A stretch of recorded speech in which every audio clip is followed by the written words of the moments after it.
Hello guys, welcome to my channel. இன்னைக்கு நம்ம இந்திய ஆட்சியியல் அதாவது பாலிட்டியில் முக்கிய வினாக்கள் தான் பார்க்க போகிறோம்.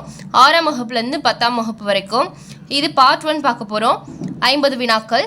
முதலாவது கேள்வி, இந்தியா எத்தனை ஆண்டுகள் பழமை வாய்ந்த நாகரிகத்தின் தாயகமாக விளங்குகின்றது? ஆன்சர் ஆப்ஷன் ஏ 5000. இரண்டாவது கேள்வி, கூற்று இந்தியா துணைக்கண்டம் என்று அழைக்கப்படுகிறது. காரணம், கண்டம் எனப்படுவது மலைகள், பீடபூமிகள், சமவெளிகள், ஆறுகள், கடல்கள், பள்ளத்தாக்கு போன்ற பல்வேறு இயற்கை பிரிவுகள் மற்றும் காலநிலைகளை கொண்ட பெரும் பரப்பை இந்தியா கொண்டுள்ளதால். ஆன்சர் ஆப்ஷன் பி, கூற்று மற்றும் காரணம் சரி. இரண்டுமே சரி. ஓகேவா? மூன்றாவது கேள்வி, மேகாலயாவில் உள்ள எந்த பகுதி அதிக மழை பொழியும் பகுதியாக உள்ளது? Answer option D, Mawsynram. So இந்த கேள்வி பார்த்தீங்கன்னா அதிக மழை பொழியும் பகுதி எது இந்தியாவில் அப்படின்னு சொல்லிட்டு கேட்பாங்க. அடுத்த நான்காவது, ராஜஸ்தானில் உள்ள எந்த பகுதி குறைவான மழை பொழியை தரும் பகுதியாகும்? ஆன்சர் ஆப்ஷன் ஏ, ஜெய்சால்மர். ஸோ இந்தியாவில் குறைவான மழை பொழிகிற பகுதி எதுன்னு பார்த்தீங்கன்னா ஜெய்சால்மர். அடுத்ததான் ஐந்தாவது, இந்தியா ஒரு டேஷ் நாடாகும். ஆன்சர் ஆப்ஷன் சி, மதச்சார்பற்ற நாடு. ஸோ இதில் இருக்க எல்லா கொஷின்ஸுமே முக்கியமானது தான். ஒன்று கூட நம்ம புக் பேக் கொஷின்ஸ் கூட எடுத்து தான் இருக்கும். ஸோ எல்லாமே முக்கியமான கொஷின்ஸ். அடுத்ததா ஆறாவது கேள்வி, இந்தியாவின் 2001ஆம் ஆண்டு மக்கள் தொகை கணக்கெடுப்பின்படி இந்தியா எத்தனை முக்கிய மொழிகளை கொண்டுள்ளது? ஆன்சர் ஆப்ஷன் சி, 122 மொழிகளை கொண்டுள்ளது. 1599 பிற மொழிகளை கொண்டுள்ளதா இருக்கு. ஏழாவது கேள்வி பாருங்க, இந்தியாவில் தமிழ் மொழி எத்தனை சதவீதம் பேசப்படுகிறது? ஆன்சர் ஆப்ஷன் ஏ, 5.89%. எட்டாவது கேள்வி, 1947இல் இந்தியா சுதந்திரம் பெறுவதற்கு முன்பாக ஏறத்தாழ எத்தனை ஆண்டுகள் ஆங்கிலேயர் ஆட்சியின் கீழ் இருந்தது? ஆன்சர் ஆப்ஷன் பி, 300 ஆண்டுகள். ஒன்பதாவது கேள்வி, இந்திய அரசியலமைப்பு சட்டத்தின் 8வது அட்டவணையின்படி எத்தனை மொழிகள் அலுவலக மொழிகளாக அங்கீகரிக்கப்பட்டுள்ளன? Answer option C, 22. இதெல்லாமே ரொம்ப முக்கியமான கேள்வி. அடுத்ததா 10வது கேள்வி, இந்திய அரசால் எந்த ஆண்டு தமிழ் மொழி செம்மொழியாக அறிவிக்கப்பட்டது? ஆன்சர் ஆப்ஷன் பி, 2004ஆம் ஆண்டு. அடுத்ததா 2005ஆம் ஆண்டில் சமஸ்கிருதமும், 2008ஆம் ஆண்டு தெலுங்கு மற்றும் கன்னடமும், 2013ஆம் ஆண்டு மலையாளம், 2016ஆம் ஆண்டு ஒரியா தற்போது மொத்தம் 6 மொழிகள் செம்மொழிகளாக இருக்கிறதா சொல்கிறாங்க. அடுத்ததா 11வது கேள்வி, இந்தியாவில் 28 மாநிலங்களும் எத்தனை யூனியன் பிரதேசங்களும் உள்ளன? ஆன்சர் ஆப்ஷன் சி, 9 யூனியன் பிரதேசங்கள். நல்லா ஞாபகம் வச்சுக்கோங்க, 28 மாநிலங்கள், 9 யூனியன் பிரதேசங்கள். கண்டிப்பாக கொஷின் வர்றதுக்கு வாய்ப்பு இருக்கு. 12வது கேள்வி, இந்திய தொல்லியல் துறை இதுவரை கண்டுபிடித்த கல்வெட்டு சான்றுகளில் எத்தனை சதவீதம் தமிழ்நாட்டில் இருந்து கண்டுபிடிக்கப்பட்டவை? Answer option C, 60%. 13வது கேள்வி, தெய்யம் என்ற நாட்டுப்புற நடனம் எந்த மாநிலத்தில் நிகழ்த்தப்படுகிறது? Answer option B, Kerala. So இந்த நடனம்லேருந்து கண்டிப்பாக ஒரு கொஷின் வர்றதுக்கு வாய்ப்பு இருக்குது. ஸோ ஒன்று கூட விடாமல் நம்ம எடுத்திருக்கோம். ஸோ நல்லா ஞாபகம் வச்சுக்கோங்க, இது எல்லாமே முக்கியமானது தான். ஸோ அடுத்தது பாருங்கள், மோகினி ஆட்டமும் கேரளாவில் தான் நடத்தப்படுது. ஓகேவா? ஸோ மோகினி ஆட்டம் ப்ளஸ் தெய்யம் இது ரெண்டுமே பார்த்திங்கன்னா கேரளாவில் நடத்தப்படுது. அடுத்ததான் 14வது கேள்வி, கோலாட்டம் எந்த மாநிலத்தில் புகழ்பெற்று விளங்குகிறது? ஆன்சர் ஆப்ஷன் ஏ, தமிழ்நாடு. ஸோ தமிழ்நாட்டில் பார்த்தீங்கன்னா கரகாட்டம், ஒயிலாட்டம், கும்மி, தெருக்கூத்து, பொம்மலாட்டம், புலியாட்டம், தப்பாட்டம் போன்றவை தமிழ்நாட்டில் ஆடப்படுகிறது. அடுத்ததா 15வது கேள்வி, ராசல்லா எந்த மாநிலத்தின் புகழ்பெற்ற நடனம்? Answer option C, Uttar Pradesh. 16வது கேள்வி, பாங்க்ரா எந்த மாநிலத்தின் புகழ்பெற்ற நடனம்? Answer option A, Punjab. 17வது கேள்வி, கார்பா எந்த மாநிலத்தின் புகழ்பெற்ற நடனம்? Answer option C, Gujarat. Garba மட்டும் இல்லை, தாண்டியா இருக்கு இல்லையா, ஸோ தாண்டியா வந்து அதுவுமே குஜராத்தில் ஆடப்படுற புகழ்பெற்ற நடனம் தான். அடுத்ததா 18வது கேள்வி, பிஷி என்ற நடனம் எந்த மாநிலத்தின் புகழ்பெற்ற நடனம்? ஆன்சர் ஆப்ஷன் ஏ அஸ்ஸாம். 19வது கேள்வி, கூமர் என்ற நடனம் புகழ்பெற்ற மாநிலம் எது? Answer option C Rajasthan. Ghoomar மட்டுமல்ல, கல்போலியா அப்படிங்கிற நடனம் கூட ராஜஸ்தானில் புகழ்பெற்ற நடனம். அடுத்ததா 20வது கேள்வி, சோலியா என்ற நடனம் புகழ்பெற்ற மாநிலம் எது? Answer option A Uttarakhand. 21வது கேள்வி, இந்தியா வேற்றுமையில் ஒற்றுமை உள்ள நாடு என்னும் இச்சொற்றொடர் இந்தியாவின் முதல் பிரதமரான ஜவஹர்லால் நேருவின் எந்த நூலில் இடம்பெற்றுள்ளது? Answer option A discovery of India.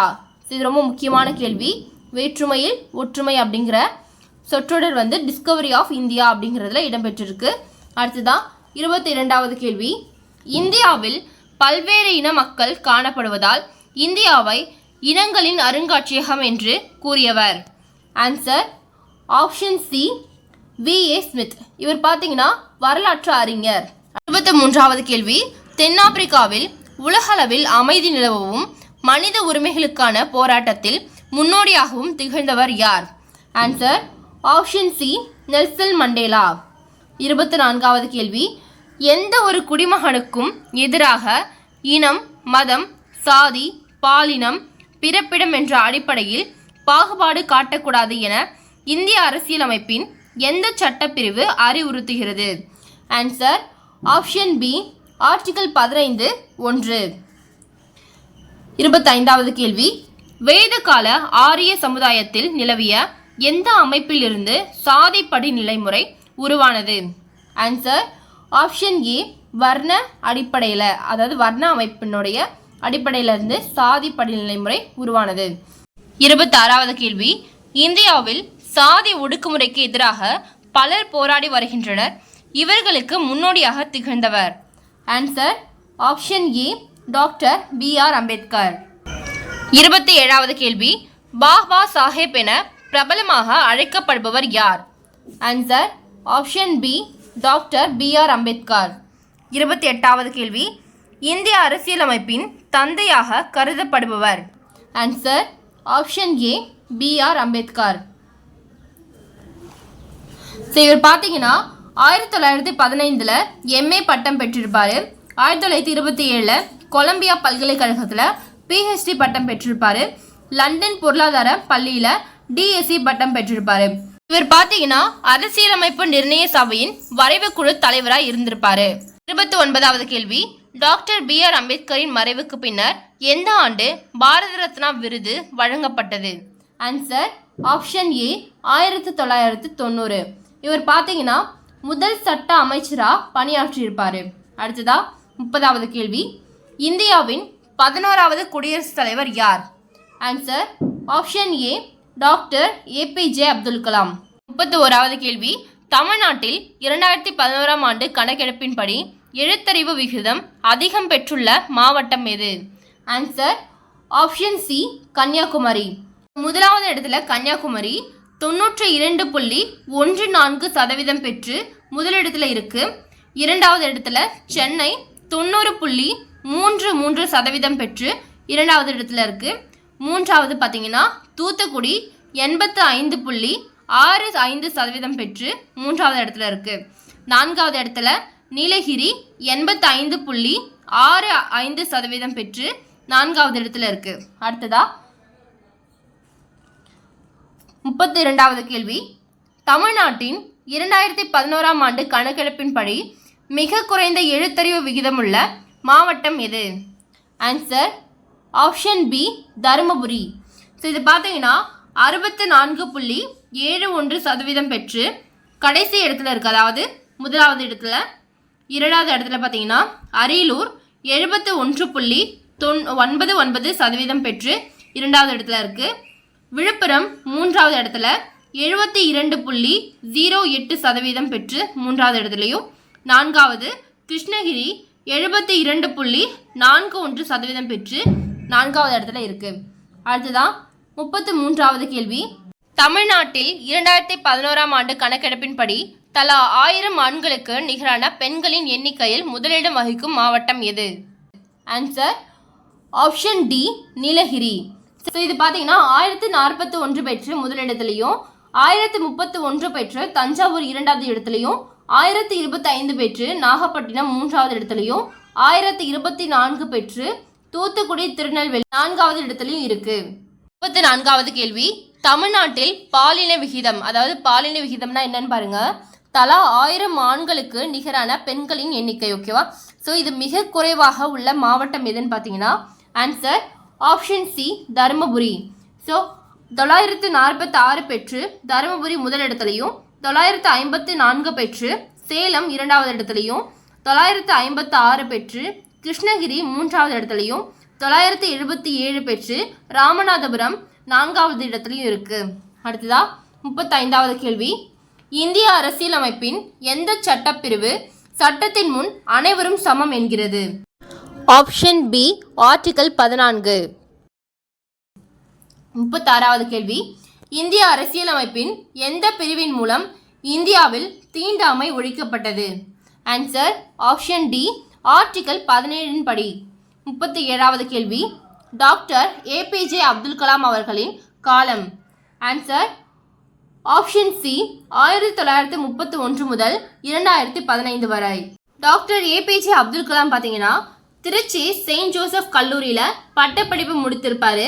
Chennai தொழில்நுட்ப கல்லூரியில் விண்வெளி பொறியியல் படிப்பிற்கு பிறகு பாதுகாப்பு ஆராய்ச்சி மற்றும் மேம்பாட்டு நிறுவனத்தில் சேர்ந்திருப்பாரு. அடுத்ததா 38வது கேள்வி, தமிழகத்தினை சேர்ந்த சதுரங்க வீரரான திரு விஸ்வநாத் ஆனந்த் எத்தனை முறை உலக சாம்பியனாக விளங்கினார்? ஆன்சர் ஆப்ஷன் சி 5 முறை. ஸோ எந்தெந்த ஆண்டுகள் பாருங்க, 2000ஆம் ஆண்டு, 2007, 2008, 2010 மற்றும் 2012. இவர் பார்த்தீங்கன்னா சென்னையை சேர்ந்தவராக இருக்காரு.